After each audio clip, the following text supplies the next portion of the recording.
Wassalatu wassalamu ala Rasulillah wa ala alihi wa ashabihi wa mawalah, la haula wa la quwata illa billah. Rabbi shrah li sadri wa yassir li amri wa hlul 'uqdatam min lisani yafqahu qawli, amma ba'du. Kita teruskan pengajian beberapa waktu yang lalu, masih tentang bab sifatul wudu. Bismillahirrahmanirrahim. Ikhtalafa ashabuna fi kaifiyatil jam'i wal fasli. Ikhtalafa, masih ikhtilaf, ashabuna, sahabat-sahabat kami, fil jam'i, di dalam mengumpulkan, wal fasli, dan memisahkan. Sahabat-sahabat musannif Imam Syirazi, Abu Ishaq Ibrahim bin Ali bin Yusuf Asy-Syirazi, sahabat-sahabatnya masih belum sepakat tentang bagaimana cara mengumpulkan atau cara menggabung antara madmadhah dengan istinsyak. Mereka masih belum ada kesepakatan, tapi mereka semuanya sepakat bahwa madmadhah itu adalah sunnah, berkumur-kumur itu adalah sunnah, istinsyak, mengisap air ke dalam hidung, memasukkan air ke hidung, itu adalah sunnah. Mereka sepakat seperti itu, tetapi mereka belum sepakat bagaimana caranya menyatukan atau bagaimana caranya memisahkan. Maksudnya begini, apakah madmadhah itu sendiri airnya, kemudian istinsyak itu sendiri airnya, atau madmadhah dan istinsyak itu satu airnya, madmadhah sekaligus untuk istinsyak. Maka di dalam penggabungan dan pemisahan ini mereka masih belum ada kesepakatan. Mereka memiliki beberapa pendapat masing-masing.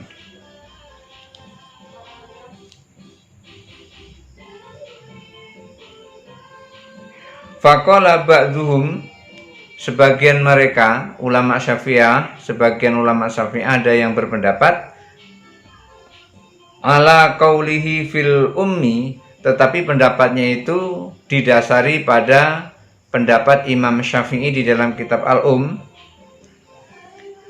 Yughrafu ghurfatan wahidatan fayatamadhamadu minha salasan wa yastanshaqqu minha salasan wa yabda'u bil madmadhati.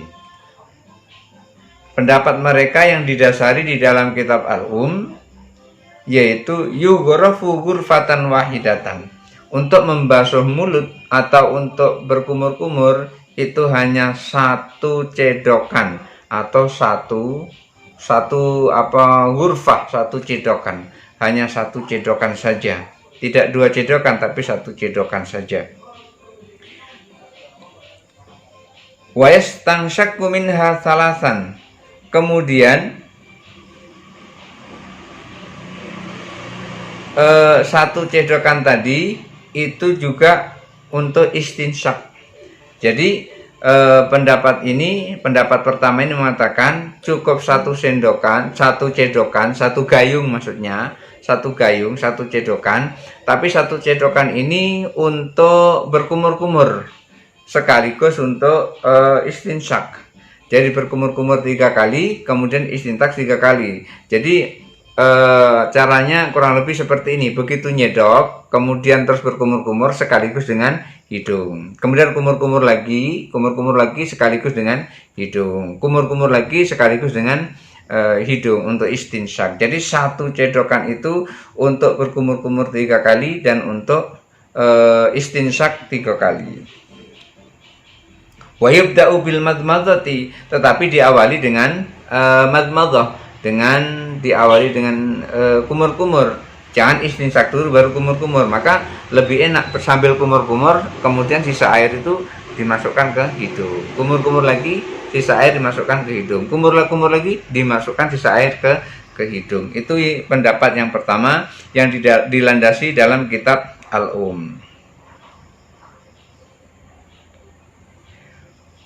Wa ala riwayatil Buwaiti, tetapi di dalam riwayat Al-Buwaiti, kitab Al-Buwaiti, di sana disebutkan yughrafu ghurfatan, nyedok sekali, menggayung 1 kali gayungan, fayatamadmadu minha salasan, kemudian berkumur-kumur sebanyak 3 kali. Summa yughrafu ghurfatan ukhra, kemudian menyedok air lagi atau menggayung air lagi atau mengambil air segayung lagi dengan gayung. Fayastansyaku minha salasan, kemudian istinsyak sebanyak 3 kali. Jadi pendapat yang kedua di dalam kitab Al-Buwaiti itu dikatakan begini, caranya ambil air segayung, kemudian terus dari satu gayung itu berkumur-kumur 3 kali. Nah, ambil lagi kumur-kumur 3 kali, ambil lagi kumur-kumur 3 kali. Kemudian ambil satu gayung lagi untuk istinsyak, diambil untuk istinsyak ambil 3 kali. Jadi pendapat yang kedua, 2 gayung, 1 gayung untuk madmadhah kumur-kumur 3 kali, 1 gayung lagi untuk istinsyak 3 kali. Jadi ini pendapat yang kedua di dalam kitab Al-Buwaiti. Wa qala ba'dhum ala qaulihi fil sebagian mereka yang lain juga berpendapat, tetapi pendapatnya masih berdasarkan dalam kitab yughrafu ghurfatan, mengambil satu gayung, fayatamadmadu minha wa yastansyaku, mengambil satu gayung. Jadi pendapat yang ketiga, mengambil satu gayung, ini masih didasari dalam kitab Jadi mengambil air satu gayung itu dipakai untuk sekali madmadah, sekali kumur-kumur sekaligus dengan hidung. Jadi begitu ngambil satu gayung, satu cedokan, kumur-kumur, langsung air sisa dari kumur-kumur itu langsung untuk istinsyak. Summa yughrafu ghurfatan ukhra, kemudian menyedok air yang kedua, kemudian kumur-kumur, kemudian istinsyak. Fayatamadmadu minha wa yastansyaku. Jadi yang kedua menyedok air lagi untuk kumur-kumur. Sisa air itu untuk hidung. Jadi begitu dibuang, kemudian air yang hidung juga dibuang. Summa yughrafu ghurfatan salisatan, kemudian mencedok untuk yang ketiga kalinya, mengambil air untuk yang ketiga kalinya. Fayatamadmadu minha, kemudian dari air cedokan yang ketiga itu yatamadmadu, kemudian berkumur-kumur lagi, wa yastansyaku, kemudian istinsyak. Fayajma'u fi kulli ghurfatin bainal madmadati wal istinsyaki. Jadi 3 kali ngambil air, air pertama berkumur-kumur sekaligus istinsyak. Kemudian ambil air yang kedua, kumur-kumur sekaligus istinsyak. Kemudian ngambil air yang ketiga, kumur-kumur sekaligus istinsyak. Jadi disatukan antara kumur-kumur dengan istinsyak setiap 1 kali cedokan air. Wa ala riwayatil Buwaiti, di dalam riwayat kitab Al-Buwaiti, yaqudu salasa ghurfatin dil madmadati. Di dalam kitab Al-Buwaiti itu disebutkan mengambil 3 gayung atau 3 kali cedokan, mengambil 3 kali cedokan lil madmadati untuk madmadah, untuk berkumur-kumur. Wa thalatha ghurfatin lil istinsyaki, dan 3 kali ngambil untuk 3 kali istinsyak. Jadi kalau dalam kitab Al-Buwaiti itu ngambil sekali untuk madmadah, ngambil lagi untuk madmadah, ngambil lagi untuk madmadah. Kemudian setelah 3 kali ngambil lagi untuk istinsyak, ngambil lagi untuk istinsyak, ngambil lagi untuk istinsyak. Jadi kalau di dalam kitab Al-Buwaiti itu dikatakan ngambilnya 3 kali. Dari ketiga kali ngambil ini tiga-tiganya pertama untuk madmadah, kemudian 3 yang kedua untuk istinsyak. Ini kalau yang diriwayatkan di dalam kitab Al-Buwaiti. Wal awwalu asbaha bi kalami Syafi'i. Pendapat yang pertama itu sama dengan pendapatnya Imam Syafi'i, yaitu berdasarkan ucapannya Imam Syafi'i rahimahullah, li'annahu qala yughrafu ghurfatan li faihin wa anfihi. Li faihi wa anfihi atau li faihin wa anfihi. Jadi pendapat yang pertama itu pendapat yang didasari oleh pendapatnya Imam Syafi'i. Karena apa? Karena satu kali gayungan itu untuk mulutnya sekaligus untuk hidungnya. Wasani asahu, dan yang kedua itu lebih tepat. Kenapa? Li'annahu amkana, karena ini sangat memungkinkan. Kenapa sangat memungkinkan? Karena begini, walaupun sama-sama 3 kali ngambilnya, tapi 3 kali untuk kumur-kumur, kemudian 3 kali untuk istinsak. Jadi dipisah. Kalau yang pertama tadi digabung, yang kedua dipisah. Menurut Imam Syafi'i itu digabung, kalau menurut kitab Al-Buwaiti itu dipisah. Walaupun sama-sama 3. Fa'in tarokal madmadah. Bagaimana kalau seandainya tidak usah madmadah, tidak usah kumur-kumur, tidak usah istinsak, repot kumur-kumur, repot istinsak, dan bahkan kadang-kadang istinsak sampai panas hidung itu.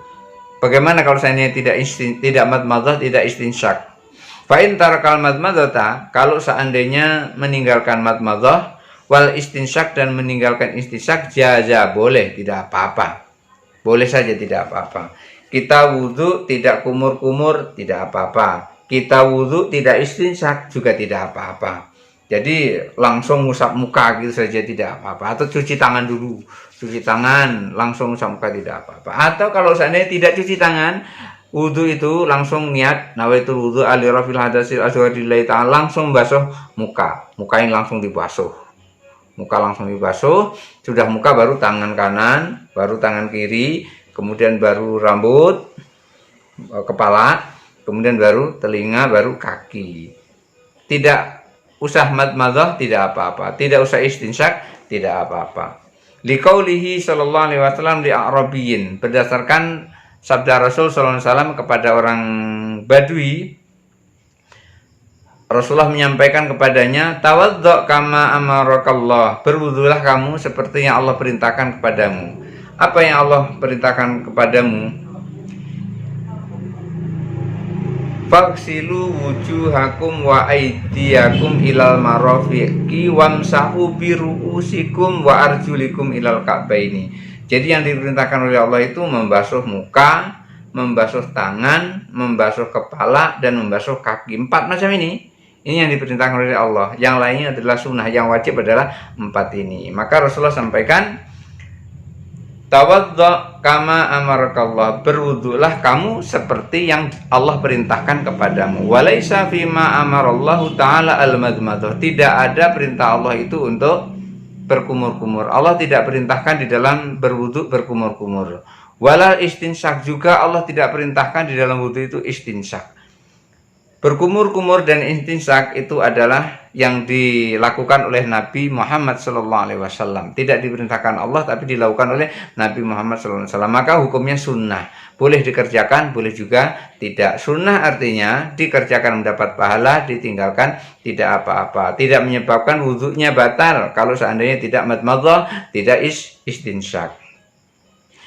Wali'annahu adwun batinun dunahu hailun mu'tadun. Karena kenapa kok tidak wajib istinsak sama madmadah sama istinsak? Kenapa kok tidak wajib? Karena madmadah atau istinsak itu adalah anggota tubuh yang di dalam, bukan di luar. Kalau anggota wudhu di dalam, itu agak sulit untuk membasuhnya, karena dia adalah anggota wudhu, anggota yang di dalam, bukan yang di luar, maka tidak wajib untuk membasuhnya. Fala yajibu ghuslahu kal aini, maka tidak wajib juga untuk membasuhnya. Kal aini seperti mata. Makanya kita di sini ada kelopak mata, di dalamnya itu ada biji mata. Biji mata tidak wajib untuk dibasuh. Yang dibasuh hanya bagian luar saja sini. Bagian luar saja ini yang dibasuh. Tapi di dalam mata ini tidak dibasuh. Maka mulut dan hidung itu disamakan seperti bagian mata, bagian dalam, seperti biji mata yang tertutup oleh kulit mata ini, oleh selaput mata ini. Maka hukumnya tidak perlu dibasuh, artinya tidak wajib untuk membasuhnya. Seperti mata, ya kan, di sini di dalam, di mulut juga di dalam. Maka ketika mulut dan hidung itu anggota dalamnya itu tidak wajib dibasuh, itu sebagaimana mata anggota dalamnya juga tidak wajib dibasuh. Jadi kalau kita wudhu tidak perlu membuka mata sampai lebar-lebar masukkan air ke dalam mata, tidak perlu. Kenapa? Itu akan membahayakan mata itu sendiri. Sebagaimana yang terjadi pada Ibnu Umar. Kita lanjutkan, bismillahirrahmanirrahim. Faslun fasal wala yaghsilul aina, dan tidak perlu membasuh mata. Mata tidak perlu dibasuh. Wa min ashabina man qala, sebagian sahabat kami ada yang berpendapat yustahabu ghuslaha, wa disunahkan membasuh mata. Li anna Ibnu Umar kana yaghsilu ainaihi hatta umya.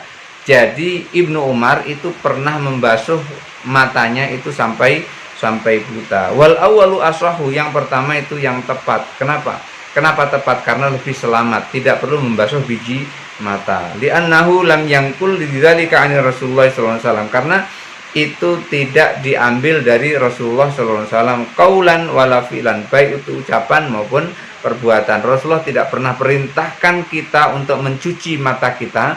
Rasulullah tidak pernah memerintahkan kita untuk mencontohkan, juga Rasulullah tidak pernah memerintahkan lewat lisan, juga Rasulullah tidak pernah basuhlah biji matamu, nggak pernah seperti itu. Yang diperintahkan adalah membasuh muka. Fadalla ala annahu laisa bimasnunin, itu menunjukkan bahwa membasuh hidung istinsak dan madmadah itu menunjukkan bahwa itu tidak wajib. Seperti membasuh biji mata itu tidak wajib, hanya sunnah, tidak wajib. Membasuh mulut, membasuh hidung itu sama dengan membasuh biji mata. Ghairu masnudin, tidak ada sunnahnya sama sekali. Wali anna ghuslaha, karena membasuhnya yuaddi ila dharari, akan menimbulkan bahaya. Jadi membasuh biji mata itu tidak sunnah. Membasuh biji mata tidak sunnah. Karena membasuh biji mata tidak sunnah, maka tidak perlu membasuh biji mata. Kenapa kok tidak sunnah? Karena hanya menimbulkan bahaya. Seperti apa bahayanya? Seperti yang dialami oleh Ibnu Umar. Ibnu Umar kalau wudhu biji matanya dimasuki air, supaya bersih maksudnya, tapi ternyata malah membuat matanya buta. Jadi Ibnu Umar begitu dia wudhu, dia basuh biji matanya ini sehingga matanya menjadi buta. Maka untuk kita berwudhu tidak usah membasuh biji mata, yang di luar saja yang dibasuh. Mudah-mudahan dan manfaatnya. Hadanallahu wa iyyakum ajmain, wallahul muwaffiq ila aqwamit thoriq. Wassalamualaikum warahmatullahi wabarakatuh.